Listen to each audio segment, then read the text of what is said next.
Buat yang masih bertanya-tanya, akan gua kasih tahu cara kirim cerita.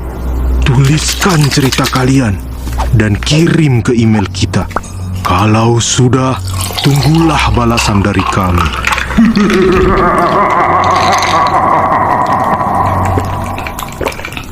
Peringatan, animasi ini dibuat dengan tujuan sharing pengalaman pribadi sang pengirim cerita. Dimohon untuk menghargai cerita tanpa menyudutkan beberapa pihak. Selamat menonton. Salam kenal, sebut aja gue Melati.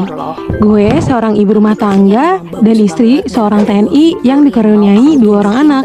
Sekarang anak gue yang cowok udah SMA dan adiknya yang cewek kelas 5 SD.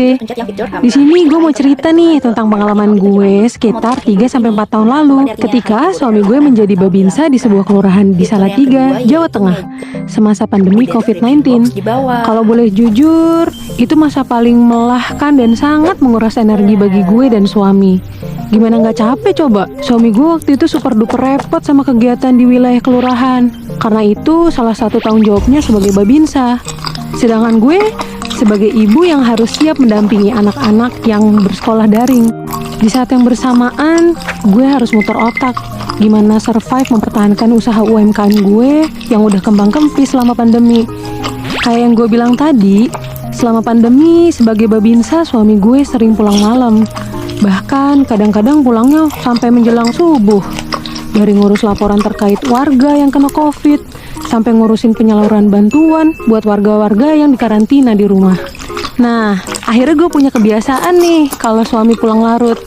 Gue sama anak-anak biasanya tidur bareng di depan TV, ngegelar karpet gitu yang tebel sambil nunggu suami pulang. Kalau suami udah sampai rumah, biasanya anak-anak pindah tidurnya ke kamar masing-masing. Atau suami ikut nimbrung tidur depan TV. Kami jadi tidur berempat kalau anak-anak males beranjak. Kayak cakwe berjajaran gitu deh. Suatu malam, tepatnya pukul 9 malam nih, gue sama anak-anak itu mulai beberes buat tidur di depan TV.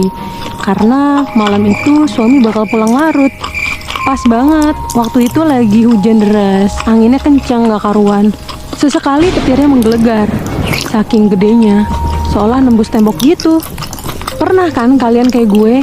Tapi ya namanya ngantuk mah ngantuk aja ya. Gue sama anak-anak pun akhirnya terlelap tidur. Di tengah derasnya air hujan, entah kenapa tiba-tiba gue kebangun jam 2 malam. Di sela-sela rintik hujan, gue denger pintu rumah tuh diketuk dari luar. Dok, dok, dok.